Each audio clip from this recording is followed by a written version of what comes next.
आउने यो 5 वर्ष त हामीलाई एउटा एक्सक्युज पनि भयो, किनकि भर्खर सुरु भएको सिक्दैछौँ भनेर।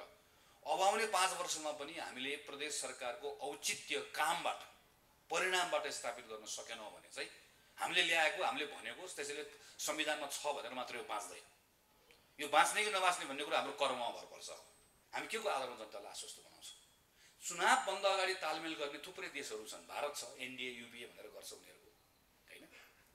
भारतमा पनि भर्खर हुन त देखियो हामीले बिहारमा चुनाव अगाडि नीतिश कुमार र बिजेपी मिलेर तालमेल गरेको, अहिले बिजेपी र फेरि लालुको पार्टी मिलेर सरकार चाहिँ उहाँले बदल्नु भएको छ। भर्खर हामीले महाराष्ट्रमा हेऱ्यौँ, शिवसेना र कङ्ग्रेस मिलेर चुनाव लडेको, त्यहाँ पनि भर्खर फेरियो। त्यहाँ पनि समस्याहरू छन्, तर पनि भारतमा लार्जली सङ्घको सरकार बनाउने बेलामा उहाँहरू युपिए एनडिए भनेर विभिन्न खालको तालमेलहरू पहिला गर्नुभयो। युरोपको पनि थुप्रै डेमोक्रेसीमा देखिन्छ। अब नेपालमा यदि चुनावभन्दा अगाडि तालमेल गरेर जाने हो भने तालमेल के को लागि गर्ने, किन गर्ने? तालमेल गरेर एक ठाउँमा बसेको छ, प्रत्येक विषयमा चाहिँ चाहे विदेश नीतिको विषय आयो भने पनि एउटाले अर्कोलाई दलाल दलाल भनिहाल्छ।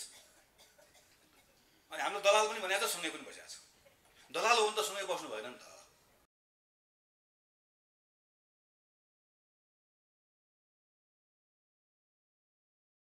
अधिवेशन सम्पन्न हुन साथै दुईजना महामन्त्री, मैले र विश्वप्रकाश शर्मा दुईजनाले त्यो सबै कुरा उल्लेख गरेर एउटा लामो परिपत्र हामीले तल्लो तहसम्म पठाएका थियौँ। पार्टीको विधानमा उल्लेख भएको टोल कमिटी बनाउने, टोल कमिटीले सम्मेलन कहिले गर्नुपर्ने, टोल कमिटीमा कतिजना हुनुपर्ने, टोल कमिटीले काम के गर्नुपर्नेदेखि माथिसम्मको कुराहरू राखिएको छ। त्यो कुरा स्मरण गराएर साथीहरूलाई पठाएका थियौँ। हामीलाई पनि पटक पटक भन्न किन गाह्रो भइरहेको छ भने केन्द्रमै गर्नुपर्ने के कामहरू हामी गर्न सकिरहेका छैनौँ। जस्तो नीति अधिवेशन हामी अहिले त्यसको तयारी त गरिरहेका छौँ, तर त्यो गर्न सकिरहेका छैनौँ। पार्टीको विभागहरू बनाउने कुरा, पार्टीको भातृ संस्थाको कुराहरू अस्ति भर्खरको केन्द्रीय समितिमा हामीले लामो छलफल गऱ्यौँ। श्रावण महिनाभित्र बनाउने भन्ने थियो। कतिपय कुराहरू पार्टीको मुख्य नेतृत्वले अगाडि नसरेसम्म, नटुङ्ग्याएसम्म अरूले दबाब दिने प्रभाव दिने काम भए पनि टुङ्ग्याउने काम चाहिँ सभापतिकै हस्ताक्षरबाट मात्र हुने विधानको व्यवस्था छ। त्यसले पनि के अलमलहरू भएको छ। यद्यपि सभापतिलाई हामी भनिरहेका छौँ, उहाँको पनि पक्कै पनि चाहना छ नै, तर समयमा केही कामहरू सम्पन्न हुन नसक्दाखेरि तल्लो कमिटीहरूलाई पनि हामी जसरी अलिकति हक जमाएर भन्नुपर्ने भन्न सकिरहेका छैनौँ। तर यस्तोमा चाहिँ आफ्नो कर्तव्य सम्झेर जसरी प्रदेश कमिटीले गरे, यो अधिवेशन मात्र म यहाँ आएर बसिरहेको छु, हेरिरहेको छु, जसरी वडाले प्रतिवेदन ल्याइरहेको छ, यसलाई एकदम व्यवस्थित ढङ्गले अब तपाईँहरू बन्द सत्र गर्दै हुनुहुन्छ। त्यो वडाको प्रतिवेदन बनाउने बेलामा पक्कै वडामा छलफल भएको छ, तपाईँहरूले समीक्षा गर्नुभएको छ, भोलिको लागि के सोचहरू बनाउनु भएको छ, एकदमै राम्रो छ। तपाईँलाई एकदम धेरै बधाई छ। र यसै गरिकन म अब यो खबर अरूतिर पनि पुऱ्याउँछु, अरू जहाँ जहाँ जान्छु त्यहाँ ल यस्तो भएको छ, 8 नम्बरमा यस्तो भयो भनेर पुऱ्याउँछु। यसो अरू साथीहरूले सिक्ने कुरा हो। प्रदेश कमिटीलाई काम गर्न वास्तवमा गाह्रो पनि छ, किनकि अब 3टा इकाइ छ, प्रत्येक इकाइको आफ्नो कार्यक्षेत्र छ। क्षेत्रीय समितिको पनि काम गर्ने तल इकाइ नै हो, जिल्ला समितिको पनि इकाइ हो, नगरको पनि इकाइ हो, प्रदेशको पनि इकाइ हो। हाम्रोतिर कहिलेकाहीँ साथीहरू इकाइको साथीहरू कति बैठक बोलाइरहेको भनेर भन्छन्। यसले पनि बैठक बोलाउँछ, त्यसले पनि बैठक बोलाउँछ, कहाँ कहाँ जाने भनेर अलिकति एक खालको अप्ठ्यारो पनि छ। एउटा अप्ठ्यारो हुनुको कारण चाहिँ हाम्रो सङ्घीय व्यवस्थामै प्रदेशले जुन शक्ति आर्जन गर्नुपर्ने हो, जुन हैसियत उसले आर्जन गर्नुपर्ने हो, त्यो आर्जन गर्न सकिरहेको छैन। हामीले सङ्घीय व्यवस्था बनाउँदै गर्दा हाम्रो एउटा स्पष्ट दृष्टिकोण थियो। किन हामीले 3 तहको सरकार बनाएको? तल्लो तहको सरकारले के गर्ने, बिचको सरकारले के गर्ने, माथिल्लो सरकारले के गर्ने? तर यो 5 वर्षमा सङ्घीयताको अभ्यास गर्ने क्रममा स्थानीय सरकारको सन्दर्भमा हामीहरूले सफलता प्राप्त गर्यौँ। यो हामी सबैको सामूहिक कुरा पनि भयो। कतिपय कमजोरीहरू छन्, कतिपय सिक्दै जाने कुरा हो, इभल्भ हुने कुरा पनि हो। तर प्रदेश सरकार सञ्चालन गर्ने कुराको सन्दर्भमा भने हामी सफल हुन सकेनौँ। यसलाई हामीले स्वीकार गर्नै पर्छ। र कुनै एउटा प्रदेशमा काम गरेको साथीहरूको मात्र जिम्मा लगाउन खोजेको पनि होइन। यो संविधान त हामीले बनाएको हो। यो संविधानको अभ्यास गर्ने क्रममा हामीले जे सोचेर प्रदेशहरू बनाएको गएको 5 वर्षमा प्रदेश सरकारले त्यसरी सञ्चालन गर्ने कुरामा सङ्घको सरकार पनि चुक्यो।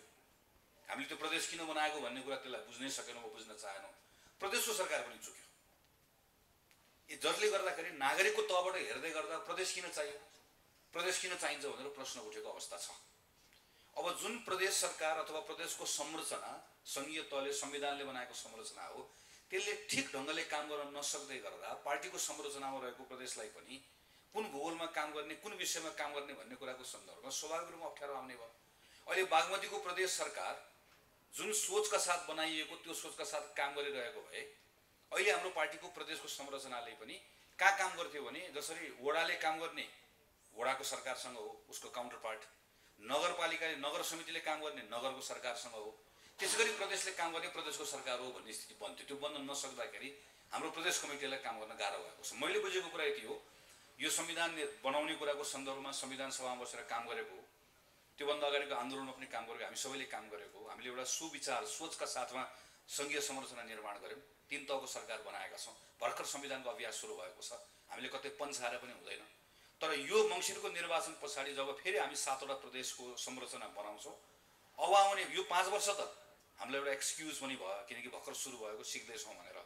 अब आउने 5 वर्षमा पनि हामीले प्रदेश सरकारको औचित्य कामबाट परिणामबाट स्थापित गर्न सकेनौँ भने चाहिँ हामीले ल्याएको हामीले भनेको त्यसैले संविधानमा छ भनेर मात्र यो बाँच्दैन।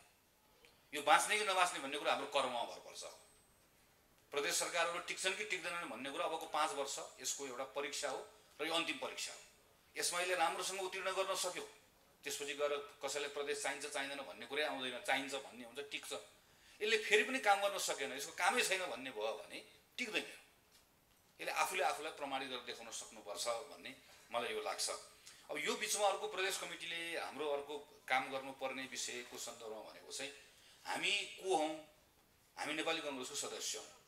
हामी नेपाली कङ्ग्रेसको सदस्य किन भएको, के कारणले गर्दा भएको? हामी यति धेरै साथीहरू आज शनिबारको दिन विधामा एउटा कोठामा जम्मा भएका छौँ। हामीलाई एउटा विचारले तानेर ल्याएको छ, विचारको डोरीमा बाँधिएका छौँ। त्यो विचार के हो, त्यो विचारको स्रोत के हो? आज हामी यत्रो संस्थापक नेताहरूलाई यहाँ राखेर पूजा गर्छौँ, उहाँहरूसँग हाम्रो नाता के जोडिएको छ? हामी कोही उहाँहरूको परिवारको सदस्य होइन, तर हाम्रो नाता के जोडिएको छ? हाम्रो पिताहरूभन्दा पनि बढी श्रद्धा हामी उहाँलाई किन गर्छौँ? यो सबै कुरा पटक पटक यस्तो सम्मेलनहरूमा हामीले एकचोटि स्मरण गर्नुपर्छ र समीक्षा पनि गर्नुपर्छ, छलफल पनि गर्नुपर्छ हामी को हाम्रो सैद्धान्तिक पक्षका बारेमा।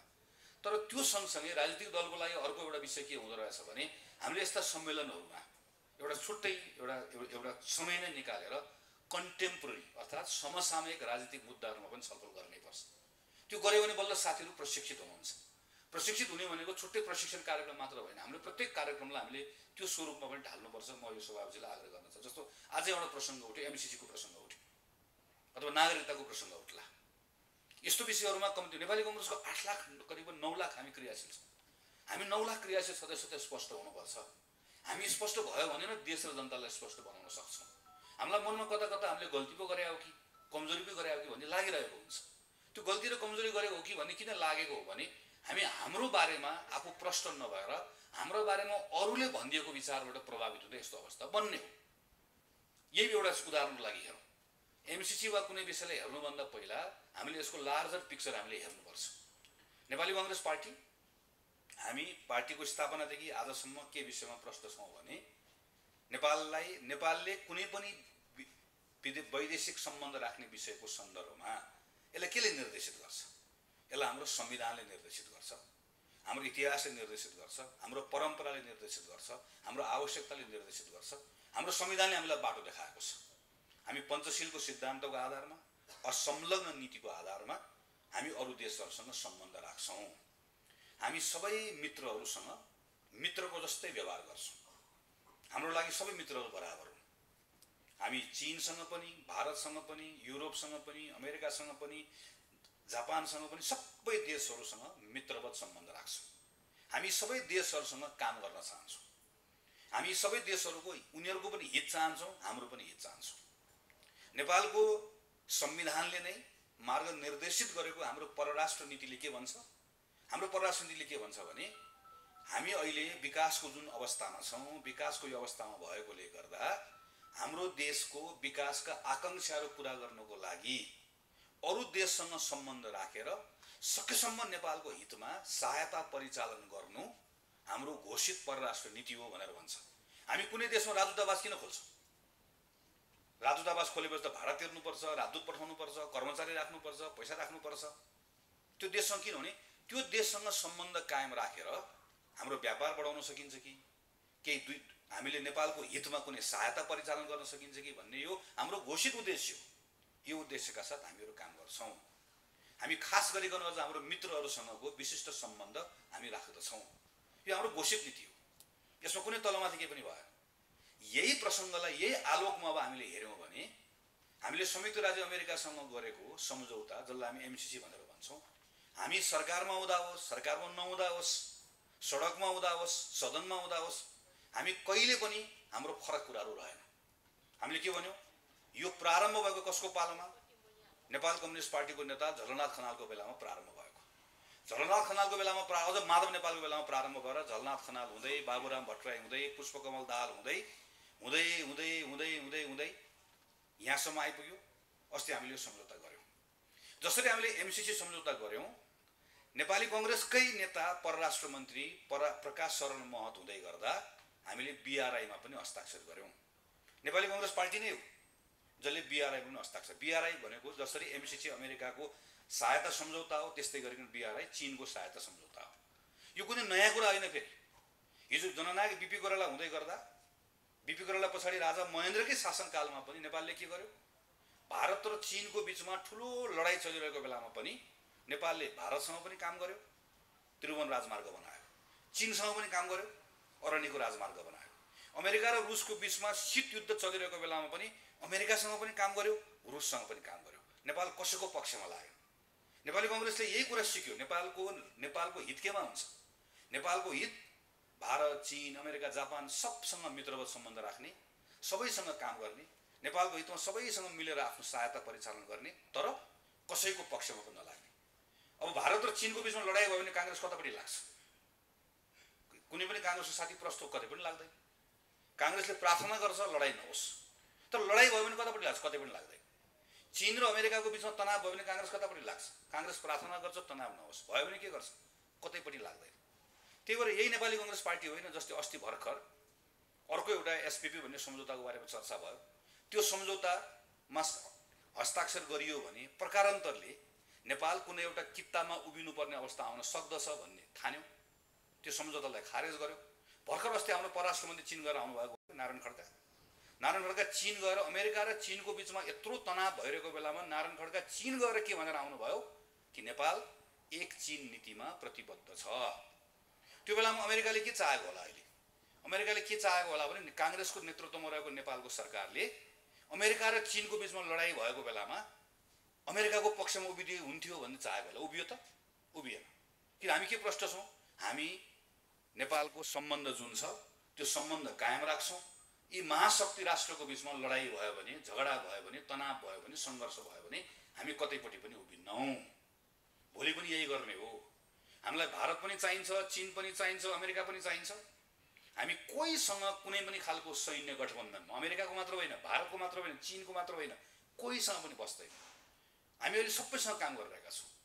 भारतसँग मिलेर हुलाकी राजमार्ग बनाइरहेका छौँ, अमेरिकासँग मिलेर प्रसारण लाइन बनाइरहेका छौँ। भर्खर मात्र नारायण खड्काले चीनसँग अस्ति चीनमा गएर भर्खर उहाँले 14 अरब रुपियाँ पैसाको सम्झौता गरेर अब चीनसँग मिलेर रेलवे बनाउन सकिन्छ कि भनेर सम्भाव्यता अध्ययन गर्दैछौँ। यो किन? किनकि आजको दिनमा नेपालसँग हाम्रो पुँजीको अवस्था जस्तो छ, यो बेलामा नेपाल सकेसम्म बाहिरको स्रोतलाई परिचालन गर्न चाहन्छ। हाम्रो अहिलेको पोजिसन यही हो। त्यस कारणले गर्दाखेरि नेपाल अब यहाँनिर कुनै नेकपा एमालेको साथीले सार्वजनिक मञ्चको कार्यक्रममा वा नेकपाको साथीले कहिलेकाहीँ भन्दै गर्दा हाम्रो साथीहरू राम्रोसँग हामीले नपढेर छलफल नगर्दै गर्दा हामी उत्तर दिन सक्दैनौँ। 2074 सालमा पूर्व प्रधानमन्त्रीको नेतृत्वमा सरकार बन्यो, नेकपाको सरकार। 2075 साल माघको 25 गते नेपाल कम्युनिस्ट पार्टीको नेतृत्वको सरकारले संसदमा एमसीसी दर्ता गर्यो। 2076 साल असारको 30 गते उसले मन्त्री परिषदमा पास गर्यो। माघमा 76 असारको 30 गते संसदमा पूर्व प्रधानमन्त्रीको नेतृत्वको सरकारले एमसीसी दर्ता गर्यो। अस्ति भर्खर संसदबाट पारित गरेको प्रस्ताव अरू के पनि होइन, त्यही पूर्व प्रधानमन्त्रीजीको हस्ताक्षर भएर संसदमा जुन टेबल भएको प्रस्ताव हो त्यही मात्र पास गरेको। ए कमा फुल स्टप के पनि चेन्ज नगरी त्यही पास गरेको, जस्ताको तस्तै, नयाँ निर्णय पनि गरेको होइन। अब तपाईँलाई 8 नम्बरमा तपाईँ घुम्दै गर्दा कुनै नेकपा एमालेको साथीले तपाईँलाई यो विषय र प्रसङ्गमा कुनै कुरा भन्नुहुन्छ भने तपाईँ उठेर उसँग बहस गर्न सक्नु कि सक्नुहुन्न, उसँग छलफल गर्न सक्नुहुन्न। एउटा अघि मैले भने समग्र परिस्थिति राखेर नेपाली कङ्ग्रेस पार्टी के हो, हामी को हौँ, हाम्रो पोजिसन के हो, हामी किन एमसीसी पनि चाहन्छौँ, बीआरआई पनि चाहन्छौँ, हामी किन भारतसँग मिलेर हुलाकी राजमार्ग बनाउँदैछौँ, जापानसँग मिलेर टनेल बनाउँदैछौँ? किन यही कुरा हिजो पिता पुर्खाले गरेको, चाहे बिपी कोइराला हो, चाहे राजा महेन्द्र होस्, नेपालको सर्भाइभलको स्ट्रेटेजी भनेकै यही हो भन्ने कुरा हामी किन भन्दैनौँ? किन हामी कुराहरू बुझाउँदैनौँ? किन हामी आफै पहिला बुझ्दैनौँ? हामी आफै बुझ्ने कोसिस गर्दैनौँ। त्यसैले मेरो पार्टीको साथीहरूलाई आग्रह छ, यो विभिन्न मञ्चहरूमा कुनै हामीले औपचारिक प्रशिक्षण कार्यक्रमहरू भनेर मात्र होइन, हामीले गरिराख्नुपर्छ। पार्टीको बैठकमा छलफल गर्नुपर्छ। समसामयिक राजनीतिक मुद्दा आयो कि छलफल गर्नु पर्यो नि त हामीले। अहिले नागरिकता विधेयकको प्रसङ्ग आएको छ। नागरिकता विधेयकको सन्दर्भमा पनि एउटा सबैभन्दा बढी अहिले छलफल भएको विषय भनेको विवाह गर्न साथ नागरिकता पाउने विषय। नेपालमा एउटा पुरुषले, नेपाली पुरुषले विदेशी महिला विवाह गर्यो भने तत्काल नागरिकता पाउने वा नपाउने, 7 वर्ष राख्ने, तपाईँले छलफल सुनिराख्नु भएको छ। यो विषयको सन्दर्भमा सम्माननीय राष्ट्रपतिले पनि एउटा सन्देश पठाउनु भएको छ। सन्देशमा केही महत्त्वपूर्ण कुराहरू उठाउनु भएको छ। अहिले एउटा नेपाली पुरुषले विदेशी महिलालाई विवाह गर्न साथै तत्काल नागरिकता दिनुपर्छ भन्ने एउटा पक्ष, त्यो तुरुन्त दिनुहुन्न, 5 वर्ष समय राख्नुपर्छ भन्ने एउटा पक्ष। अर्को पक्ष 5 वर्ष राखे पनि 6 वर्ष राखे पनि महिला र पुरुषलाई बराबर गर्नुपर्छ। छोरीले विवाह गर्दा चाहिँ कहिले पनि नागरिकता नपाउने ज्वाइँ भनेर, छोराले विवाह गर्दा चाहिँ बुहारीले नागरिकता पाउने, यो त विभेद भयो भन्ने 3टा खालको विचार छ। यो 3टा विचारको बिचमा समझदारी बन्न सकेन। समझदारी बन्न नसकेपछि अहिले संशोधन गरेको जुन विधेयक अस्ति हामीले संसदबाट पारित गर्यौँ, यो विधेयकले यो विषयलाई छुँदै छोएन। मान्नुस्, अहिले संसदले यो विधेयक पास गरेन। संसदले विधेयक पास गरेन भने के हुन्छ? नेपाली आमा जसका छोराछोरीले नागरिकता पाउनुपर्ने हो, जसको एकल आमाको कारणले गर्दा पाइरहेका छैनन्, तिनले पाउँदैनन्। बाआमाले नेपाली नागरिकता पाइसकेको, जसको छोराछोरी नेपाली नागरिकता नपाएर कुरेर बसेका छन्, तिनले पाउँदैनन्। तर विवाह गरेपछि जुन नागरिकताको विषय सबभन्दा बढी छलफल भएको छ, उसले त नागरिकता पाइहाल्छ। किन पाउँछ भने यो कानुनले त्यसको बारेमा केही नबोले पनि नेपालमा कानुन त छ। त्यो कानुन कहिले बनाएको? त्यो कानुन 63 सालमा बनाएको। कसले बनाएको? अन्तरिम संसदले बनाएको। त्यो अन्तरिम संसदमा को हुनुहुन्थ्यो? अहिलेको सम्माननीय राष्ट्रपति पनि त्यो अन्तरिम संसदमा हुनुहुन्थ्यो, पूर्व प्रधानमन्त्री पनि हुनुहुन्थ्यो, हामी सबै थियौँ। म थिइनँ, अरू बाँकी रहेका थिए। भनौँ काङ्ग्रेस, एमाले, माओवादी सबै मिलेर बनाएको त्यही कानुन आजसम्म जस्ताको तस्तै छ। त्यसो भए त्यो कानुन चाहिँ कहाँबाट आयो त? 63 सालको त्यो कानुन पनि त्यसै लेखेको होइन। त्यो कानुन जस्ताको तस्तै सारेको। कहिलेको कानुनमा सारेको? 49 सालको कानुनबाट सारेको। 49 भनेको को? गिरिजाप्रसाद, कृष्णप्रसाद, मनोहर अधिकारी भएको बेलामा बनाएको। 49 मा कानुन त्यही थियो। अनि त्यो 49 को कानुन कहाँबाट ल्याएको थियो? त्यो 49 को कानुन 38 सालको कानुनबाट सारेको। 38 सालको कानुन भने कसले बनाएको? राजा वीरेन्द्रले बनाएको। सो राजा वीरेन्द्रले एउटा कानुन बनाउनु भयो कि विवाह गरेपछि नागरिकता दिने। कानुन सही गलत छलफल गर्न सकिन्छ। जस्तो म लैङ्गिक समानताको पक्षमा हो, बराबर हुनुपर्छ भन्ने पक्षमा हो। कोही होइन 5 वर्ष राख्ने पक्षमा हुनुहुन्छ, कोही हुनुहुन्छ भोलि यो चुनावपछि पनि नागरिकताको विधेयक बनाउनै पर्छ, कानुन बनाउनै पर्छ। यो विषय के भयो? विवाद भएकोले थाती राखियो। विवाद भएकोले थाती राखेकोले कानुन त छ। कानुन कहिलेदेखि छ? 40 वर्षदेखि छ। कानुन कसले बनाएको? राजा वीरेन्द्रको पालामा बनाएको कानुन हुँदै हुँदै हुँदै हुँदै यहाँसम्म आयो। यो कानुन बनेपछि आजसम्म कतिले नागरिकता पाएका छन्? आजसम्म विवाह भएपछि नागरिकता पाउने कुल महिलाको सङ्ख्या 4,40,000 छ। 40 वर्षदेखि 4,40,000मा पनि मरेको सङ्ख्या मोटामोटी घटायो भने 3 लाख चान्चुन बाँकी होला। सो 3 लाख मान्छेले अहिलेसम्म यो प्रावधानबाट नागरिकता पाएका रहेछन्। त्यस्तै 3 लाखकै सङ्ख्यामा फेरि नेपाली छोरीहरू पनि विवाह गरेर बाहिर गएका छन्। बाहिर भनिएको जस्तो फेरि चाहिँ यो नागरिकताको प्रावधान अहिले नयाँ राख्न लागेको, नयाँ राखिसके पछाडि चाहिँ लाखौँ मान्छेले नागरिकता लिन्छन् भन्ने खालको हाम्रो चाहिँ दाजुभाइहरूलाई, दिदीबहिनीहरूलाई परेको छ। जबकि यो नागरिकताको प्रावधान त मैले भने 40 वर्षदेखि छ। यसलाई हटाउन सकिन्छ, भोलि पनि हट्लायो, हट्ने बहस पनि गर्न सकियो। तर के चाहिँ मान्छेलाई बताउनु डराउ त भएन भनेदेखि भने मान्छेलाई के बताउनु पर्यो कि आज 40 वर्षदेखि यो छ है यहाँ, र राजा वीरेन्द्रको पालादेखि बन्दै आएको हो। यो कानुन बदल्ने कुरा बदलौँला, तर कानुन बदल्ने कुरामा बहस गर्दाखेरि चाहिँ संसारमा कहीँ पनि नभएको व्यवस्था, संसारमा कहीँ पनि नभएको व्यवस्था त नेपालमै थियो। यही भएको कुरा हामी गरिरहेका छैनौँ। अनि फेरि यहाँनिर पनि नेकपा एमालेको साथी एकजना उभिएर तपाईँलाई चाहिँ काङ्ग्रेसले यसो गर्यो भन्यो भने तपाईँले के भन्न सक्नु पर्यो भने अस्ति भर्खर 2078 साल जेठको 9 गते जतिखेर संसद भङ्ग भयो, संसद भङ्ग भएको बेलामा पूर्व प्रधानमन्त्रीजीले एउटा अध्यादेश पारित ल्याउनु भयो। त्यो अध्यादेश पछि अदालतले रोकिदियो। तर त्यो अध्यादेश बनाएको बेलामा अहिले जुन 7 वर्ष विवाह गरेपछि राख्ने भन्ने कुरा छ, त्यसलाई बकाइदासँग त्यो बेलामा राख्न सकिन्थ्यो, बकाइदा राख्न सकिन्थ्यो। किन राख्न सकिन्थ्यो? अध्यादेश भनेको त एक्लै बनाएको कानुन हो, राष्ट्रपतिले पारित गर्नुभएको। तर पूर्व प्रधानमन्त्रीले त्यो कानुनमा राख्नु भएन, अस्ति भर्खर बनाएको कानुन हो। अहिले मैले तपाईँलाई अध्यादेश र अस्ति पारित भएको विधेयकको माथिको तिथिमिति मेटेर फोटोकपी ल्याएर दिएँ भने तपाईँले छुटाउन सक्नुहुन्न। शेरबहादुर देउवाले पारित गर्नुभएको विधेयक र केपी ओलीले ल्याउनु भएको अध्यादेश तपाईँलाई मैले दिएँ तपाईँ छुटाउन सक्नुहुन्न। किन किनभने दुवैजनाले के सोच्नुभयो कि वैवाहिक अङ्गीकृतका सन्दर्भमा विवाद छ। अहिले सम्मानित राष्ट्रपतिले भन्नुभएको जस्तै यस्तो विषयमा विवाद भएको कारणले गर्दा सहमति बनाएर मात्र गरौँ भन्ने उहाँले पनि सोच्नुभयो। त्यसैले पूर्व प्रधानमन्त्रीले पनि सोचेरै अहिलेलाई गर्दिनँ, अहिले अध्यादेशमा अरू कुरा राख्छु भनेर अहिले उहाँले थाती राख्नुभयो। तर अदालतले रोकिदियो। अहिलेको प्रधानमन्त्रीले पनि त्यही सोच्नुभयो। तर हामी कुरा गर्दै गर्दाखेरि कि त दुईटै प्रधानमन्त्रीले थाती राख्नु हुँदैन थियो, अहिले गर्नु पर्थ्यो भनेर कसैले भन्यो भने बरु मिल्यो। तर अहिलेको प्रधानमन्त्रीले थाती राखेर चाहिँ राष्ट्रघाती काम गर्यो, पहिलाको प्रधानमन्त्रीले थाती राखेर चाहिँ देशभक्तिको काम गर्यो भनेर भन्ने बहस चल्दै गर्दाखेरि पनि हामी त्यहाँनिर पनि प्रश्न गर्न सक्दैनौँ वा प्रश्न गर्न सक्दैनौँ भने अहिले भने जस्तै के हो, हामी आफूले कुरा बुझेनौँ, हामीले पढेनौँ, हामीले छलफल गरेनौँ, हाम्रा बारेमा अरूले भनिदिए। यस्तो विषयमा चाहिँ समसामयिक राजनीतिक विषयका सन्दर्भमा पार्टीको साथीहरू प्रश्न हुन पनि आवश्यक छ, बाहिर गएर बताउन पनि आवश्यक छ। यी कतिपय विषयहरू जुन विषयहरू छन् यो विषयहरूको सन्दर्भमा चाहिँ अलिकति सही ढङ्गले बहसहरू गयो भने ठिक हुन्छ। मैले अघि पनि भने, फेरि जस्तो भनौँ, मैले एमसीसीको प्रकरणमा भने हामीले पटक पटक जनतालाई बताउनुपर्छ कि नेपाली कङ्ग्रेसको पोजिसन भनेको हामी भारत, अमेरिका, चीन, जापान हामी सबैसँग मित्रवत सम्बन्ध राख्छौँ, हामी कसैको पक्षमा उभिन्नौँ। नागरिकता जस्तो विषयमा के भन्नुपर्छ, मेरो कुरा गर्नुहुन्छ, लैङ्गिक समानता एकदमै महत्त्वपूर्ण विषय हो। राष्ट्रपतिले जुन विषय उठाउनु भएको छ, राष्ट्रपतिले विषय उठाउनै पाउँदैन कतिपय साथीहरूले भन्नुभयो, मेरो त्यसमा फरक धारणा छ। हामीले बनाएको संस्था हो, त्यो संस्थाले स्वाभाविक रूपमा प्रश्न उठाउन पाउँछ।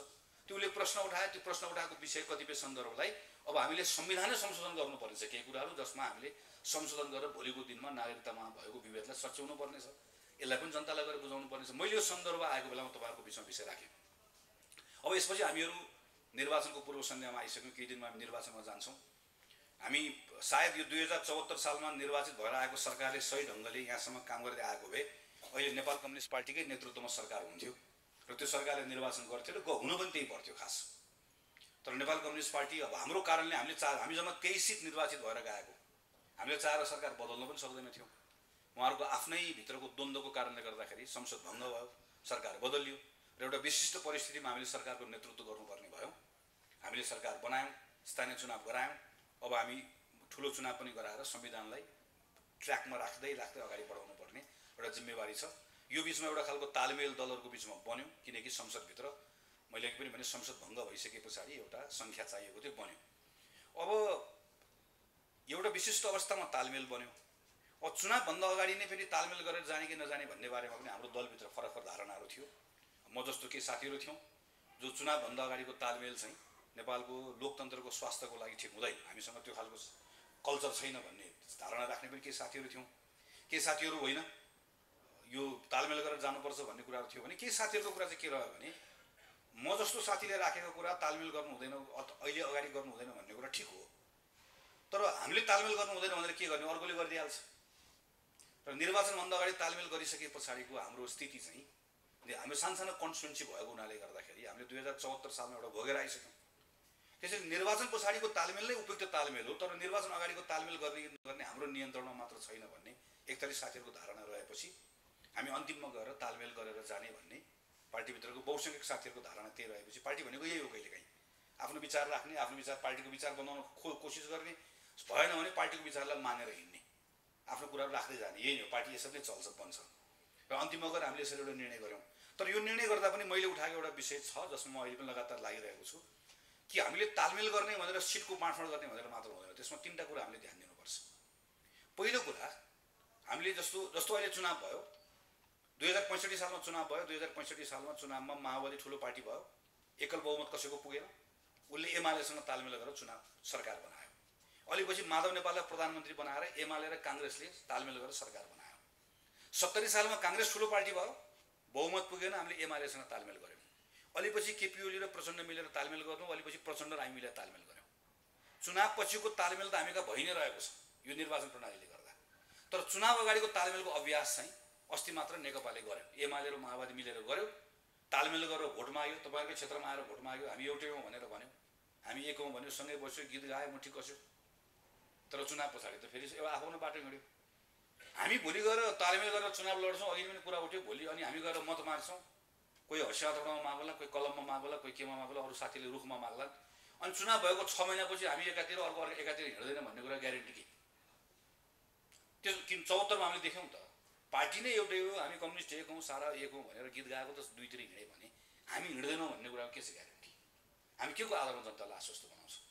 चुनावभन्दा अगाडि तालमेल गर्ने थुप्रै देशहरू छन्, भारत छ, एनडिए युपिए भनेर गर्छ उनीहरूको, होइन?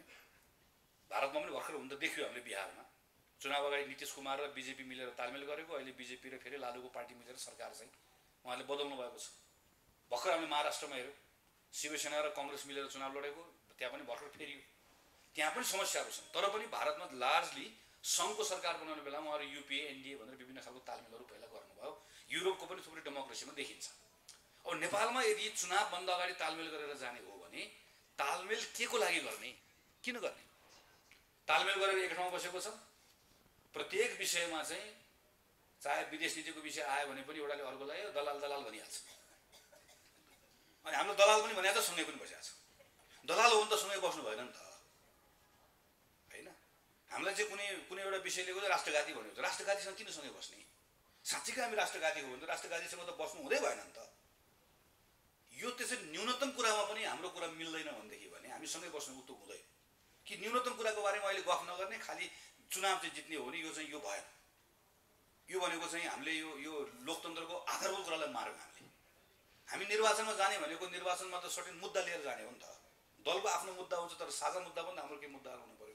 त्यसैले हाम्रो न्यूनतम साझा अवधारणा हाम्रो हुनुपर्छ। कम्तीमा हामीले पार्टीको केन्द्र समितिको निर्णयबाट भनेका छौँ, संविधानलाई हेर्ने दृष्टिकोण, आर्थिक सामाजिक विषय, विदेश नीति, यसका बारेमा कम्तीमा हाम्रो साझा धारणा हुनुपर्छ भन्ने कुरा हामीहरू गरिरहेका छौँ। त्यसमा हाम्रो अर्को प्रयास छ। हामीले अर्को कुरा के भनिरहेका छौँ भने नेपाली कङ्ग्रेस पार्टीको सङ्गठनात्मक अवस्था, अस्ति भर्खरको स्थानीय चुनाव, यो कुरालाई हेर्दै नहेरिकन हामीले यो काङ्ग्रेस पार्टी अहिले यो बेलामा चाहिँ यही बेलामा यसलाई दल्न मिल्छ, पेल्न मिल्छ भन्ने हिसाबले सोचियो भने र एकछिनलाई भनौँ सङ्ख्या पनि बाँडफाँड गर्नुला। तर नेपाली कङ्ग्रेस पार्टीको चाहिँ सङ्गठनात्मक हाम्रो संरचना, हाम्रो मतदाताको मनोविज्ञान चाहिँ गठबन्धनमा रहेको दलहरूले बुझ्नु भएन भने परिणाम ल्याउने कुरा गाह्रो छ। एउटा कुनै अमुक पार्टीको 2000 छ, काङ्ग्रेसको 20,000 छ। हिसाब निकाल्दाखेरि त क्यालकुलेटरले के भन्छ भने 2000 + 20,000 22,000 भन्छ। तर 20,000 + 2,000 पनि 22,000 हो, 2000 + 20,000 पनि 22,000 हो। 20,000 मा 2,000 खनाएर 22,000 बनाउनु सजिलो छ, तर 2000 मा 20,000 खनाउँदै गर्दा 22,000 बन्दैन थियो, चुइन्छ थियो, त्यो 14-15 तिर गएर अड्किन्छ थियो। अनि हिसाबमा त 22 थियो, किन 22 निस्केन, किन 22 निस्केन भनेर पछि गएर टाउकोमा हात लाउनु पर्ने हुन्छ। 20 मा 2 जोडे 22, 2 मा 20 जोडे 22 हुँदैन। चुनाव भनेको ठ्याक्क भोट त्यसरी सर्दैन। त्यसैले हाम्रो सङ्गठनात्मक अवस्था के छ, काङ्ग्रेसको स्थिति के छ, तलको के छ भन्ने कुरा नहेरिकन 74 को निर्वाचनमा फलाना जितेको थियो, अहिले त छलफल गर्दाखेरि 74 मा जितेको जति गयो पहिल्यै गयो, सक्यो, अब बाँकी रहेकोमा छलफल गरौँ भनेर यसरी हामी यो बाटोतिर गयौँ भने चाहिँ त्यसले चाहिँ पार्टीभित्र ठुलो खालको एउटा असन्तुष्टिको स्थिति बनाउन सक्छ। यो स्थिति हेर्नुपर्छ है। नेपाली कङ्ग्रेसको हाम्रो यो पार्टी नै फरक पार्टी हो। यो मैले त अहिले के भन्छु भने मैले त हाम्रो आफ्नै मतदाता हामी चिन्दैनौँ, हामीलाई त थाहै छैन खास भन्यो भने। हाम्रो सङ्गठन छ, हाम्रो आफ्नो क्रियाशील सदस्य हुनुहुन्छ, अरू मतदाता त हामीले त सम्मान गर्ने हो, मान्ने हो। हामीले लाइन लगाएर ल आज बिहान उठेर तपाईँ चाहिँ मङ्सिर 4 गते बिहान उठेर आउनु होला, गठबन्धन छ, तर हामी कोही पनि उम्मेदवार छैन, रुख चिन्ह के पनि छैन, तपाईँहरू आएर लाइन लगाएर भोट हाल्नु होला भनेर हामीले आदेश दिन साथै हाम्रो मतदाता सरर आउँछन् भन्ने चाहिँ हाम्रो त यस्तो अवस्था त होइन। हाम्रो त फरक स्थिति हो। यो स्थिति चाहिँ गठबन्धनमा रहेको दलहरूले बुझ्नुपर्छ भन्ने कुरा अहिले लगातार हामीहरू भनिरहेका छौँ। यो अर्को हो। अर्को कुरा भनेको हामीले अर्को ख्याल गर्नुपर्ने विषय भनेको यहाँ चाहिँ दिदीसँग छेउमा बसेर कुरा गर्दै थिएँ, आम रूपमा मानिसहरूमा ठुलो निराशा छ भन्ने कुरा हामीले बुझ्नुपर्छ। हामी स्थानीय चुनाव जितेका छौँ, मान्नुपर्छ, 300+ चुनाव जित्यौँ, ठुलो पार्टी बनेका छौँ, तर यो सँगसँगै के मान्नुपर्छ भने जनतामा ठुलो निराशा छ। र यो सहरमा मात्र होइन, गाउँमा पनि छ, यो काठमाडौँमा मात्र होइन, अरू अन्य ठाउँमा पनि छ। किन निराशा छ भने हामीले लामो समयदेखि मानिसलाई के भन्यौँ भने अब यो हुन्छ अनि त्यसपछि ठिक हुन्छ, अब यो हुन्छ अनि ठिक हुन्छ, अब यो हुन्छ ठिक हुन्छ भन्दा जब 74 मा स्थिर सरकार आयो र त्यस पछाडि पनि ठिक भएन, मान्छेहरूले आशा केमा गरे त? ठिक कहिलेबाट हुन्छ? खास गरिकन आम जनताको जनजीविकाको सवाल, सुशासन, मान्छेको सानसानो कुराहरू, शिक्षाको कुरा, स्वास्थ्यको कुरा, उसको चाहिँ बजार भाउको कुरा, छोरछोरीको भविष्यको कुरा, सानसानो कुरा जुन मान्छेले आफ्नो लाइफमा चेन्ज खोजेको हो उसले देखिरहेको छैन, उसले पाइरहेको छैन। त्यसले ठुलो निराशा छ। र अब त काङ्ग्रेसले 300 भन्दा बढी ठाउँमा स्थानीय सरकार छ काङ्ग्रेसको। हामी सङ्घको सरकारमा छौँ, 7वटै प्रदेश सरकारमा हामीहरू छौँ कि मुख्यमन्त्री छौँ कि हामी तल सहभागी छौँ। अब हामीले कसैलाई दोष लगाएर पाइँदैन। अब हामीले पूर्व प्रधानमन्त्री केपी शर्मा ओलीले यो गर्नुभयो त्यो गर्नुभयो भनेर पाइँदैन। अब हामीलाई त्यो छुट छैन। हामी अहिले त हामी संस्थापन हो, यो संविधान पनि हामीले बनाएको, कसैलाई दोष दिएर पाइन्छ? संविधानको कारणले गर्दा काम गर्न सकेन भन्न पाइन्छ? अब हामीले बनाएको होइन, हाम्रो नेतृत्वमा भएको होइन। चुनाव पनि हामीले गराएको, सरकार पनि हामीले चलाइरहेको छौँ। अहिले त गठबन्धन होस् जे होस्, अब त जिम्मा हामीले लिनुपर्छ। अब कसैले हामीलाई मलको बारेमा सोध्यो भने मल किन आएन पनि भन्नुपर्छ, मल कहिलेदेखि आउँछ पनि भन्नुपर्छ। हामीले फोहोरको बारेमा सोध्यो भने पनि फोहोर किन उठेन पनि भन्नुपर्छ, कहिलेदेखि उठ्छ पनि हामीले भन्नुपर्छ। हामीले कसैलाई पनि देखाएर यसले गरेन त्यसले गरेन भनेर भन्ने ठाउँ छैन। त्यसैले नेपाली काङ्ग्रेस पार्टीसँग त अब डेलिभरीको क्षमता पनि हुनु पर्यो। अब चुनाव पनि जितौँला, यसपालि जित्छौँ, गठबन्धन हामी भनौँला, यो भनौँला, सरकार पनि बनाउँ। अहिले छ सरकार, अनि भोलि सरकार बनेपछि गर्ने चाहिँ के हो त?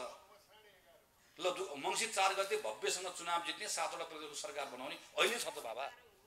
7वटा प्रदेश सरकार अहिले छ, सरकार अहिले छ। अनि सबै बनाएपछि गर्ने के त? कसरी जाने त? यो विषयको सन्दर्भमा पनि हामीहरूले सोच बनाएनौँ, तयारी गरेनौँ र सबै कुरामा त्यसरी अगाडि गएनौँ भने पनि हामीलाई समस्या हुन्छ भन्ने लाग्छ। र मेरो अन्तिम कुरा प्रदेश सभापतिलाई, इका अध्यक्ष पनि हुनुहुन्छ, हामीले अहिले सानो एउटा अभ्यास गर्ने कोसिस गरिरहेका छौँ कि राजनीतिक दल भने जस्तो यहाँ संस्थापक नेताहरू यहाँ हुनुहुन्छ, हामीहरू अब यहाँ सिनियर यहाँ दाइहरू दिदीहरू पनि मञ्चमा हुनुहुन्छ। हामीहरू काठमाडौँमै नेपाल विद्यार्थी सङ्घ भएर आफ्नो राजनीतिक यात्रा सुरु गर्ने बेलामा, त्यो बेलामा चाहिँ नेपाल विद्यार्थी सङ्घको सदस्य हुने, काङ्ग्रेसको सदस्य हुने भन्ने कुरा चाहिँ हाम्रो लागि यति ठुलो गौरवको विषय थियो। त्यो बेलामा यो पद पाइएला, वडामा पुगेला, यहाँ पुगेला, पार्टीमा गएला, सांसद भइला, यो भन्ने कुरा त त्यो भर्खर नयाँ सदस्य भएको मान्छेको दिमाग पनि आउनुहुन्थ्यो। पार्टी भनेको ठुलो एउटा सामाजिक आन्दोलन पनि थियो। पछिल्लो समयमा हामीले त्यो सामाजिक आन्दोलनको स्वरूपबाट पार्टी बाहिर विमुख हुँदै गयो। अब जस्तो कुनै सामाजिक काम गर्नु पर्यो, समाजलाई कुनै प्रभाव गर्ने काम गर्नु पर्यो भने हामी के भन्छौँ भने यो त पार्टी हो, यहाँ त राजनीतिक कुरा गर्ने हो, सङ्गठनको कुरा गर्ने हो। अब यहाँबाट निस्किसकेपछि हामी विभिन्न सामाजिक संस्थासँग आबद्ध हुन्छौँ। कोही गुठीमा आबद्ध छौँ, कोही कुनै परोपकारी संस्थामा, कोही जेसिसमा, कोही रोटरीमा, कोही लायन्समा, कोही क्लबमा त्यहाँ आबद्ध हुन्छौँ र त्यहाँ गएर अब हामी सामाजिक काम गर्छौँ। कोही ब्लड डोनेसन गरौँला, कोही स्वास्थ्यको शिविर चलाउँला, कोही विद्यार्थीलाई मद्दत गरौँला, कोही सरसफाइ गरौँला, कुनै न कुनै सामाजिक काम गर्छौँ। तर पार्टीलाई चाहिँ हामी के भन्छौँ? पार्टीले चाहिँ हामी चाहिँ पार्टी त सङ्गठन गर्ने हो भन्छौँ र पार्टी भनेको चाहिँ विशुद्ध रूपमा राजनीतिक मेसिन हो भने बनाएका छौँ। अब यसलाई बदल्नु पर्यो भनेर अहिले हामीले चाहिँ प्रत्येक वडामा एउटा जय नेपाल सेवा समाज भनेर वडा कमिटी अन्तर्गत रहने गरिकन जय नेपाल सेवा समाज भनेर एउटा समिति बनाउने। त्यो समितिमा अहिले हामीले प्रारम्भमा अहिले सकेसम्म सबै साथीभाइ तयार हुनुहुन्छ भने र आवश्यकता अनुसारले सकेसम्म हाम्रो महिला साथीलाई त्यसलाई लिड गर्नुहुन्छ र त्यो सेवा समाजको काम चाहिँ त्यसले कम्तीमा पनि सकिन्छ साप्ताहिक, सकिन्न कम्तीमा महिनामा एउटा सामाजिक काम, परोपकारको काम, काङ्ग्रेसको झन्डा राखेर, रुख चिन्ह राखेर, बकाइदा काङ्ग्रेसको टोपी लगाएर, बकाइदा चाहे त्यो स्वास्थ्यको शिविर होस्, चाहे त्यो ब्लड डोनेसन होस्, चाहे वृक्षारोपण होस्, चाहे नदीको सरसफाइ होस्, जेसुकै होस्, तर एउटा सानो काम भए पनि साप्ताहिक रूपमा सम्भव भएसम्म चाहिँ काङ्ग्रेसकै ब्यानरमा जय नेपाल सेवा समाजको नामबाट हामीले गर्ने एउटा परिपाटी, एउटा परम्परा स्थापित गरौँ, जसले गर्दा नयाँ पुस्ताको साथीहरूलाई चाहिँ नेपाली काङ्ग्रेसको कार्यक्रममा किन आउने भन्दा कोही वृक्षारोपणको कार्यक्रममा जोडिएर आउला, कोही सरसफाइको कार्यक्रममा जोडिएर आउला र यो कामले कोही कसैको केटीकेटीले पढ्न नपाउँदै गर्दा त्यहाँ मद्दत पुर्याउला, हामी त्यो सामाजिक कामले जोडिएर आउला। यो सामाजिक कामको पनि पार्टीसँग ल्याएर जोड्ने काममा यसलाई सुरु गर्नु पर्यो भनेर हामीले काठमाडौँको क्षेत्र नम्बर 4बाट हामीले भर्खर यसलाई सुरु गरेका छौँ। मैले त्यो अनुभव पनि यहाँहरूसँग साटौँ भनेर हो। तपाईँहरूले गर्नुभएको प्रदेश सम्मेलनको अनुभव म त्यहाँ लगेर साट्छु, त्यहाँ गरेको त्यहाँको एउटा राम्रो कामको अनुभव मैले तपाईँहरूसँग साटेँ। यसलाई पनि एकपटक विचार गरिदिनु होला। मैले तपाईँहरूको लामो समयले क्षमा चाहन्छु। मैले खालि आजको यो सन्दर्भमा के समसामयिक विषयहरूमा तपाईँहरूको बिचमा छलफल होस्, विचार होस् र मङ्सिर 4 गतेको निर्वाचनको बारेमा अहिलेसम्म यति कुरा बताइराखौँ। म त्यो कार्यदलमा भएको आजको दिनसम्म कसैले मुख खोलेकै छैन। सबै त्यहाँ बस्ने, चिया खाने, अनुहार हेर्ने, समोसा खाने आउने काम भएको छ। बल्ल अब सुरु होला।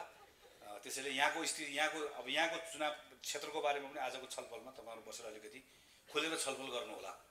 त्यसले हामीलाई त्यहाँ ताकत बल पुग्छ। धन्यवाद।